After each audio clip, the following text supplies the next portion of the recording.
ยได้กูเพื่อนบ่อยากกันเป็นกับเป็นเวรต่อก็เอื้อยเพิ่นน่ะนะเล่นเนี่ยเป็นว่านี่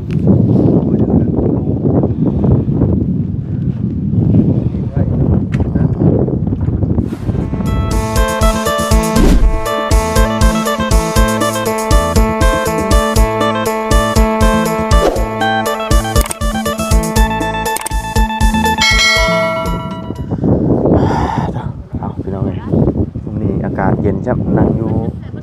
โฮมต้นกุ้งปลากระป๋องกามันจะลงมาเมื่อใดเนาะหลอนๆนะพี่น้องเลยเป็นแต่ย่านอยู่ให้เนาะเอามื้อนี้กาได้แวะเวียนเข้ามาครั้งที่2พี่น้องเลยเนาะหลังจากมื้อนั้นมาพี่น้องเลยเนาะตอนนี้ก็ถือว่าทั้งเอื้อยกับอ้ายเพิ่นก็ถือว่ามีข่าวดีอยู่เนาะเข้ามาเรื่อยๆแต่ว่าก็ทางทีมงานว่ายอดยังบ่ทันครบตามจำนวนเนาะที่ว่าที่ชื่อทางให้เราเนาะมันยังขาดอยู่มีแต่ติดตามต่อไปพี่น้องเนาะว่าสิได้ที่ทางวิสัยเนาะไปทางวิสัยให้แล้วพี่น้องเลยเนาะเอาก่อนอื่นกัน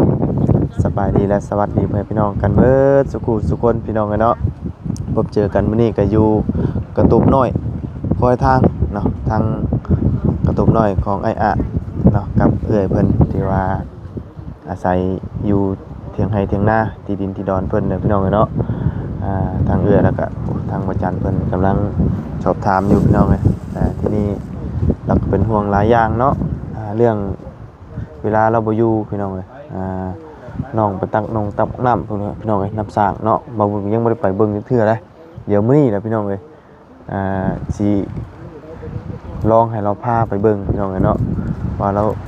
ตักแบบใดนะเนาะยังไม่ได้เห็นเลยเนาะรู้สึกว่ายังไม่ได้เห็นเลยพี่น้องเลยเนาะเราตักเราบ่ย่านตกบ่นะเพราะเราเป็นห่วงเนาะเพราะว่ามือเราขอโทษพี่น้องมือเราสั่นเนาะว่าสิจับได้สำใดนะว่าบุญจะเห็นนะพี่น้องเลยเนาะการที่ว่าเราใช้ชีวิตตอนเราบ่อยู่พี่น้องเลยเนาะไปเดี๋ยวจังใดจังไปเบิ่งพี่น้องเอาเนาะมาไกลหน่อยเนาะห้องเจี๊ยบอยู่พี่น้องเลยลายขนาดไกลแล้วก็ได้พอได้ใส่ได้ซอยเนาะมักพริกมักลายแล้วก็งามอยู่ได้นี่ไก่น้อยก็ลายเนาะมื้อนี้บ่ใหม่เนาะเอ้ยโอ้พี่น้องเอ้ยโอ้แปลกกบอยู่ใหญ่เบิดนี่ก็ห้วยเนาะแนวเกลือเนาะเอ้ยเนาะโดยสบายดีเด้อทางเอ้ยเพิ่นพี่น้องเอ้ยไปขายของอยู่บ่มื้อนี้ไปได้เป็นนี่ได้น่ะเป็นไข่ขาย60,000 60,000ได้ซีนได้บ้านเลยโดยว่าจะเขาไปหาหมอมึงโดยยากินก่อนยากินก็เบิดไปหาหมอมึงคือกันนี่กำลังเริ่มตันหลังเพราะว่ามีแต่คนไข้หมดเลยไปเหมือนกันนะมันหลุดติดต่อกันตอนนี้โอ้ว่ะแต่ละคู่แต่ละคนกันเนาะมันก็เปลี่ยนห้อนเปลี่ยนหนาวแม่นที่นั่นนี่เนาะมาตอนนี้มันล้มอายุก็มีแก่มาแน่แล้วก็มันระบบมันก็อีกอย่างคู่มือนี่มันก็เปลี่ยนไปคือว่าโอ้แหละโดยมันเปลี่ยนไปชั่วมือเนาะบ่อยู่พักเก่าอากาศนี่บ่ได้ไปหาคู่มือเลยเนาะโดยบ่ได้ไปหาคู่มือเงินสิซื้อกินยังมีโดยเป็นได้ไหนสำเวลาอันเป็นไข่เป็นดาวไผเบิ่งกันได้ไหนบัดนี้เบิ่งบ่ได้น้องก็ไปซื้อยาบ่เป็นโอ้มื้อน่ะตื่นมาบ่มียาจะก้อนมื้อน่ะสั่นแต่กลางคืนสั่นคือสิตายหัวใจเลยเป็นว่าคำว่าสั่นหนาวเพิ่นคำว่าสั่นหนาวเพิ่นให้ข้าวมันออกแล้วก็มาลอยน้ำตุ่นโดยเราก็ย่างไปบ่ฮอดจังซี่บ่บ่ได้ไปแฮงบ่เคยไปแฮงหาก็มาประมาณได้10ไปมื้อนี่แหละหาก็มาบ่ได้มาจักเทื่อจะอยู่ในนี้ก็อยู่ก่อนมันหนีไปจะน้อยพุ่นน้อยขี่รถจักรนี่ยังแล้วเลยเนาะแฮงแล้วเสียมันย่างมันยังบ่ย่างมื้อนั้นว่าไปเบิ่งที่อยู่หั่นนั้นยังคุมมันย่างมันบ่ย่าง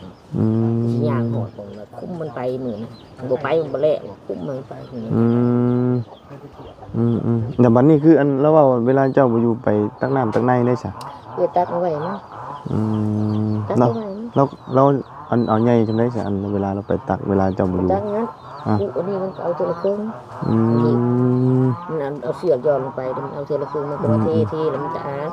อืม อันนี้คันว่ามันบอกว่าคันสิบ่ให้ไปเจ้าก็พอแห้งแล้วตักน้ำใช้แรงสิง่ายก็พอแห้งแล้วมันลงไปตักเองข่อย อืม แต่มันก็ไปก็เบิ่นแน่ข้างนอกนี่แหละแต่น้องว่าอยู่นำนี่หลายอย่าง อืม ฮอดบ่ได้ไปขายหยัง จักอหย่างอย่าวางเนาะ โอ้ ยันตกน้ำสางกับปานนั้น โอ้ยตกน้ำชากเลยเฮาแฮงมีพี่บ่มีไผเบิ่งบ่มีญาติพี่น้องบ่มีหยัง อืม บาดชุมน้องว่าคนญาติบาดคำชุมน้องเป็นไปแล้วบัดแฮงเจ้าไผสิมาสอนสิมาเบิ่งแบบนี้สิเอาแบบใดแล้วก็เป็นทุกข์ใจแล้วก็พาเมื่อซื้อกินแล้วก็พาออกมา อืม แล้วก็จนเอาเงินใช้ โดย แล้วก็เสียมาได้ใช้แล้วเสียลูกโอนกับ1,000 2,000 อืม แต่ว่าเพื่อสิได้อีกก็เบิดแหละ โดย เบิดแล้วก็เอื้อยก็ไปหาจนเบิดฮอดทุนนี่ก็เงินดังสิ2-3,000เนาะ อื คือว่าม หาเงินคุ้มนี่ก็ได้ โดย ต้องหาเช้ากินค่ำมันบ่ อ่า มันมีหยังจักอย่างคือเว้าคือพัน โดยเดี๋ยวจังหน่อยฮะสิอันชวนเราไปเบิ่งน้ำสางว่ามันดึกสำไรหั่นนะเนาะเบิ่งว่าเราให้เราลองตักเบิ่งนะแบบมันอันตรายสำไรหั่นนะ อันตราย บ่ได้ว่าให้เราหาบหยังหรอกแต่ว่าใจเรา อันตราย วิธีตักหั่นนะพี่น้องเอ้ยเนาะ อันตราย สิได้เห็น ห่วงน้องเลยเรากลัว เขาเมื่อแล้วก็ออกมามื้อนั้นว่าสิเมื่อเพิ่นข้างหัวพักซื้อหัวพักมา50 โล อืม ว่ามันเกิดพ้นเกิดลมมันสิเกิดพ้นเกิดลมได้ปลาห้องก็พุ่นผ้าเมื่อเมียนแล้วก็แล่นออกมากับที่พ้นทางเลยก็ปีนไปเลย อืม แล้วก็แห้ง โดยแล้วอันไปเบิ่งที่เบิ่งทางนี่เบิ่งอยู่ไสน่ะ นี่ไปคุ้มช้องนั่นแหละคุ้มช้องคือกันแต่ว่ามันตรงกันกับตัวนี้นี่วันนี้เขาไปแต่วัดปึ๊บมันจะมีสี่แยกโลด อ่า แล้วแยกออกมานี่แล้วก็ไปอีกประมาณจะบ่ได้ลักหนึ่งดอกก็หอดโลดแล้วก็มีพวกช้าๆแล้วก็แมนทีกันเลย อืมแล้วราคาเท่าไหร่ก่อน ราคาอยู่นั้นเพิ่นว่า40,000 40,000 ดูแต่ว่าเรื่องขายนั่นเพิ่นบ่ขายเพิ่นอีต้นแล้วก็คนเคยอยู่ในกลุ่มนั้นแล้วเพิ่นอีต้นแล้วเขาเอาพื้นขายเพิ่นอยากขายหั่น150,000แล้วบัดนี้ว่าเจ้ามีเท่าใดก็ว่ามีเงิน40,000 อืม อันนี้เงิน40,000นี่ก็บ่แม่นเงินเฮาเพิ่นช่วยเหลือ น้อย เพิ่นผู้ที่เพิ่นร่วมกันก่อนเพิ่นอีต้นสงสารว่า น้อย ให้บุญมาช่วยแล้วก็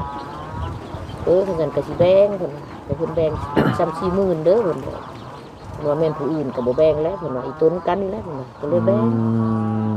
เพิ่นก็มีครอบครัวแหละเพิ่นก็ได้ น้อย ก็ล้มกันแล้วกับเบาเตียงบอก อืม เบาเตียงเพิ่นก็ล้มกัน เสี แล้ ยง ว บ่เสียง บ่เสียงบ เอา อก ไปเสียงบ่ โดยเพิ่นก็ไปเบิ่งได้ยังมีแต่ผู้เดียวแล้วเพิ่นไปเบิ่งแล้ว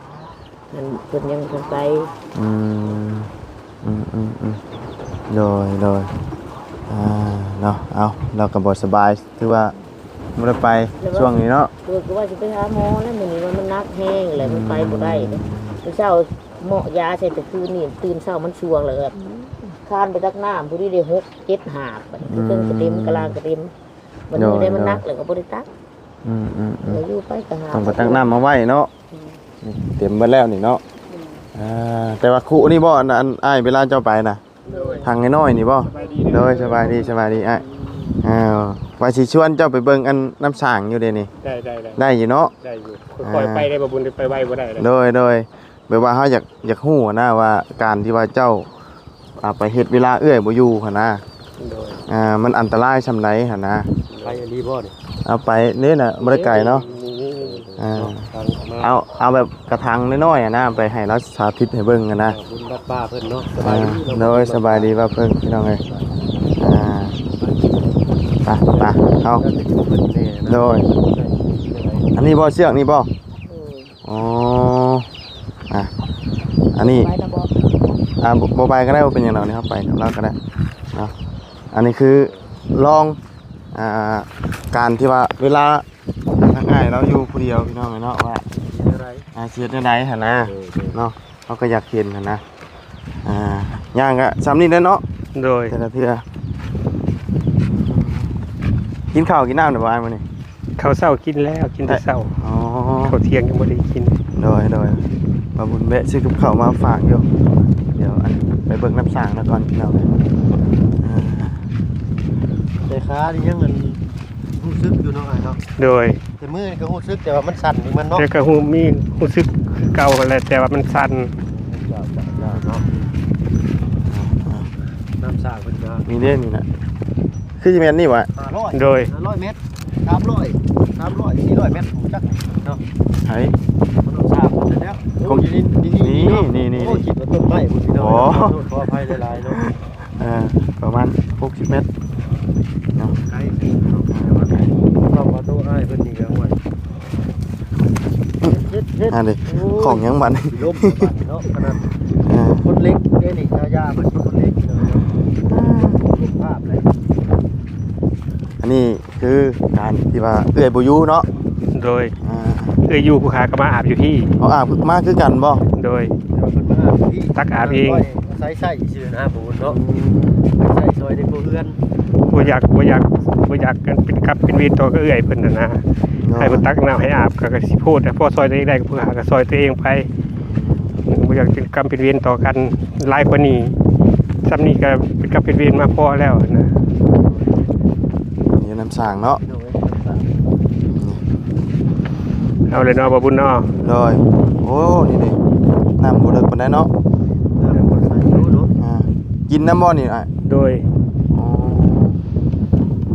นี่ แล้วเนี่ยแปลว่าเรื่องโอ้ยเดี๋ยวนะไว้นะ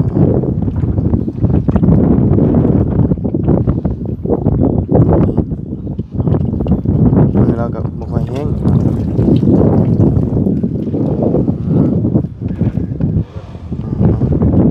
คืออันนั้นโตอันนี้น่ะเอาน้ำหนักหินลงเนาะ โดย ท่วง เพราะว่าเรา ทงมันจม เพราะว่าเราสะบัดบ่ได้เนาะ โดย ใส่อยู่ดิหน่อยเนาะ โดยแล้วก็อาบอยู่นี้กินอยู่นี่พร้อม โดย ใช้อยู่ก็ถามว่าอันตรายบ่มันก็อยากมีส่วนอยู่ เพราะว่าขอบสร้างก็ต่ำแน่นะเนาะ อ่า พอดีหัวกบลงไปเนาะ อ่า เรื่องที่ชาติพี่น้องคนจะ ลองดูว่าเพิ่งจะเนาะอ่า เบิ่งชาติเบิ่งเนาะ โดย ดีแล้วบ่เนี่ยเพราะว่านี่เราสมมุติว่าแข่งข้าวมีแห้งก็สิได้นั่งขี่ก็ยังธรรมดาอยู่พี่น้องเนาะ อ่า แต่นี่ต้องสมมุติพอดีแบบว่าหน้ามืดมากนะปุ๊บลงนี่เอาอีลึกลงนี่ฟ้าเนาะพี่น้องเนาะนะทั้งก็ทั้งน้ำมันเครื่องนึง โดยคำว่าบ่ใส่ก้อนหินนี่เราสะบัดบ่ได้เนาะ โดย มัน ให้จักอยู่ได้ อ่า เนาะ มันต้องใส่สะบัดให้อันว่ามันจมลงเด้ โดยเนาะ อ่า คิดคนมากเลยเนาะ นี่มันต้องมีก้อนหินทวง ตัว น้ำหนักให้มันจมลง โดย ประมาณนี้เนาะ จืดได้ น้ำเย็นๆเนาะเอาอยู่มื้อเลยบ่หรือว่าจังได๋ เพื่อบอก บ่ ได้เนาะอ่า ให้อ่านมาเบิ่งสาธิตชื่อเนาะ โดย ถ้าว่าอันปากข้างลุกขึ้นกว่านี้ก็ปลอดภัยอยู่พี่น้องเนาะประมาณ50 เมตรเอาขาเอาค้ำพื้นได้ น้ำมีอยู่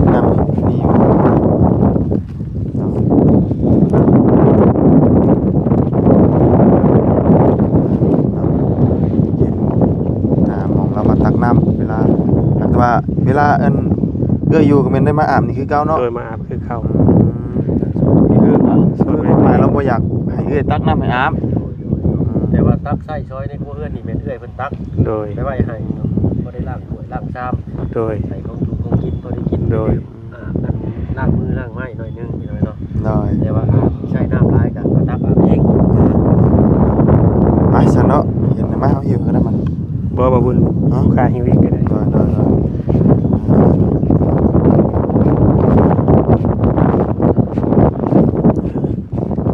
สั่นตลอดเวลาเนาะ ตั้งมือสั่นอยู่ได้เพิ่นเฮาก็เฮาว่า เวลานั่นเราว่าเอ้ยบ่สบายนี่ก็เจ้าก็ไปใส่ก็บ่ได้เลยเนาะ โดย สิเช็ดเนื้อเช็ดตัวก็เช็ดบ่ได้บ่ บ่ได้ เวลาเจ็บเป็นนี่จับไผสิเบิ่งไผเนาะยามไผเป็นถ้าเฮาเบิ่งไผบ่ได้เนาะ โดย 7 ปี 50เกียร์ ถ้ามันหายจะปิดบ่ 50โดย ได้อาบเพิ่นว่าให้อาบเนาะ โดย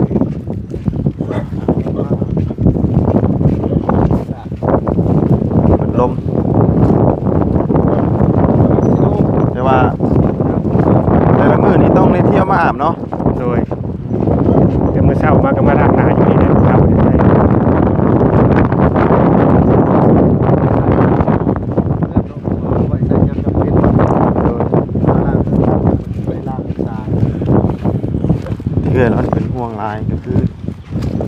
บ่อยู่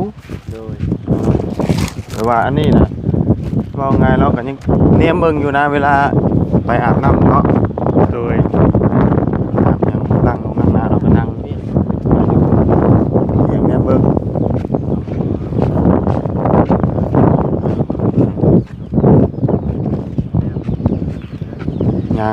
ย่างนี่ก้าวขาบ่ได้หลายเนาะ บ่เต็มก้าว บ่เป็นก้าวเอื้อเราไปแล้วพี่น้องเอ้ยไปหาหมอบ่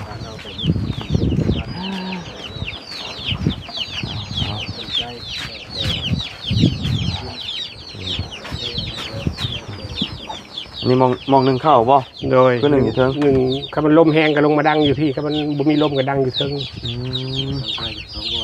ลมเพลงมันลงมาจุอยู่นี่เนาะ โดย อันนี้มองนางเล่นเนาะเล่นเนาะ โดย มันฮ้อนค่ะว่าอันนั้นช่วงมันเลดเพลงเนาะ โดย อันช่วงนี้ยังธรรมดาอยู่มันอากาศมัน ถ่ายที่ เย็นแน่อากาศเปลี่ยนแปลง โดย เลยเห็นคนเป็นไข้เป็นหนาวในช่วงนี้เนาะถือว่าธรรมดาช่วงนี้พี่น้องเลยบ่ฮ้อนปานใดช่วงมามื้อนั้นบ้าฮ้อนอีหลีเนาะ ฮ้อนแห้งมื้อน่ะเอาเนาะนี่แหละเอาบางทีบางทางก็เงินยังบ่ทันพอเนาะ โดย ชุมทบมาแล้วบ่ โดยก็มีอยู่แต่ก็ยังได้คนละเล็กคนละน้อยเนาะ ครับ ส่วนทางบ่บุญก็ยังบ่ทันมีมาเนาะถ้าบ่บุญมีมาก็สิมาแจ้งยอดสมทบอยู่เนาะ โดย เนาะอันนี้แหละเวลาเอ้อยบ่อยู่ก็อยู่แถวนี้แล้วติอ่ะ โดย ก็มีหมู่คู่มาเล่นนํอยู่บ่อ่ะ บ่มี บ่มีเลยบ่ มีเอื้อยผู้เดียวเลยเอื้อยอยู่ในบ้านเพิ่นมาจอบเมื่อวาน อืม เอื้อยหักอย่างนะ จะมีเพื่อนเดียวนั่นแหละ ได้อ๋อ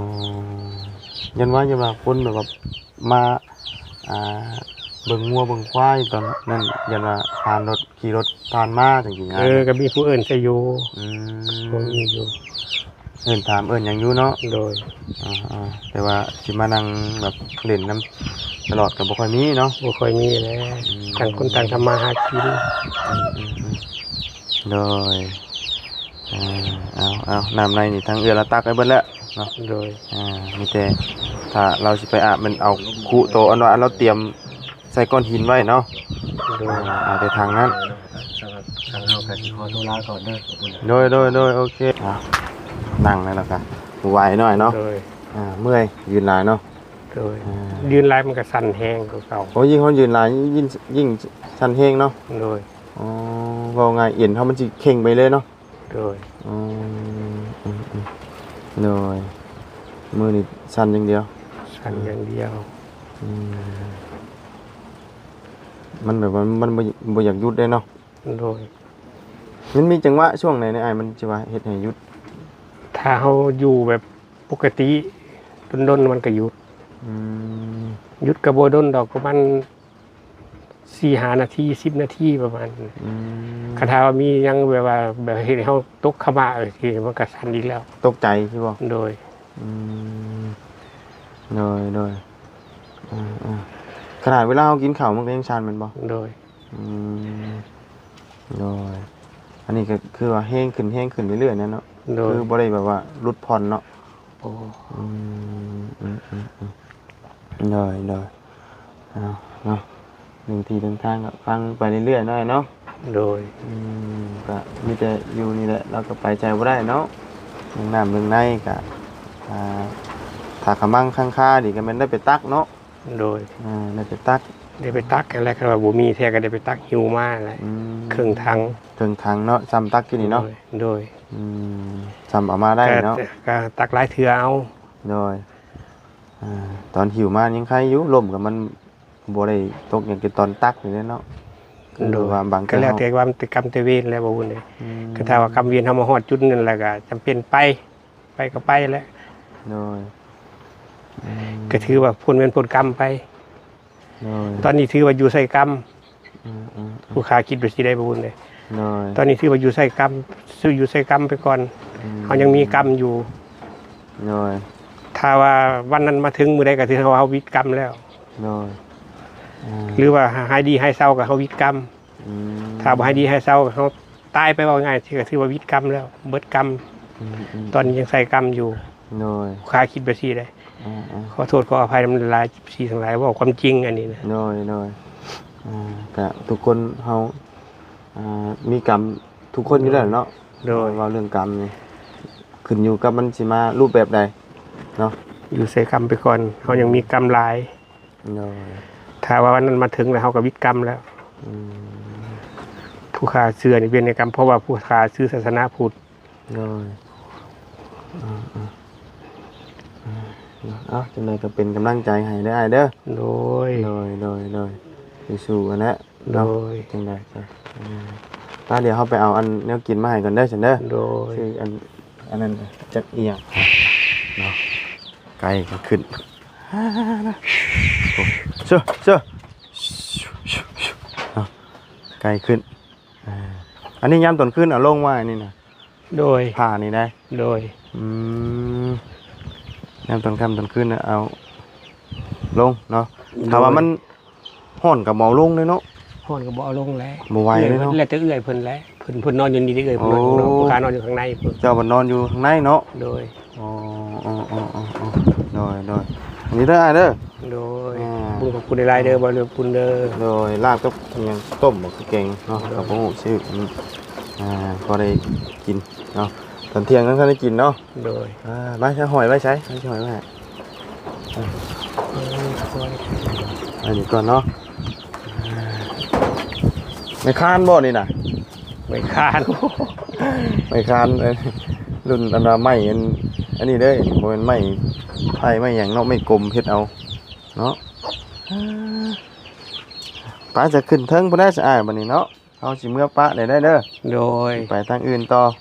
โดย อย่างไรกันสู้ๆได้เด้อ ขอบคุณในรายเด้อบ่บุญเด้ โด อย ที่ซื้อกับเขามาฝาก โดย ที่แวะมาเยี่ยมมายาม ขอให้อยู่เย็นเป็นสุขเด้อปราศจากโรคภัยไข้เจ็บทั้งหลายทั้งปวง โดย ได้ลูก กันสู้ๆได้เด้อโดยเฮามีหยังเฮาก็จังสิมาแจ้งเพิ่มเติมเด้อ โดย เฮาบ่มีหยังเฮาก็มาเยี่ยมมายามซื่อ โดยมาเยี่ยมมายามก็ดีใจแล้วบ่บุญเด้ โด อย เนาะมาต้อมมาฝากเล็กๆน้อย โดย ๆเนาะ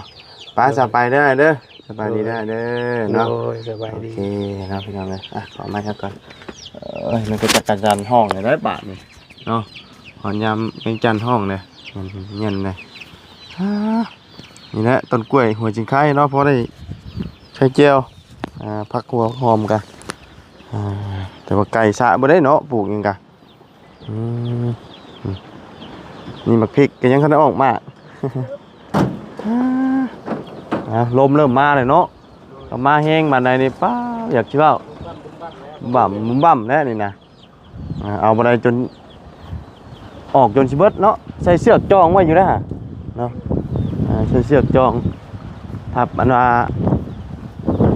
ไม้ไว้ดึงเชือกไว้เพื่อห่วยอันว่าลมมันผ่านแห้งอย่างนั้นดึงไว้ดึงจองไว้ตอกไว้ดึกหน่อยเนาะไปสาพี่น้องเนาะมื้อนี้ก็เข้ามาเยี่ยมมายามพี่น้องเนาะพี่น้องเลยดูกันแบบนี้แหละเดินทางกันเราติดตามเบิ่งพี่น้องเนาะไปสำหรับคลิปนี้ลาก่อนเจอกันใหม่ขอบคุณใหม่พี่น้อง FC ที่เข้ามาติดตามนะครับชมพี่น้องเลยเนาะเกิดแล้วก็เยี่ยมพี่น้องเลยเนาะไปพี่น้องสบายดี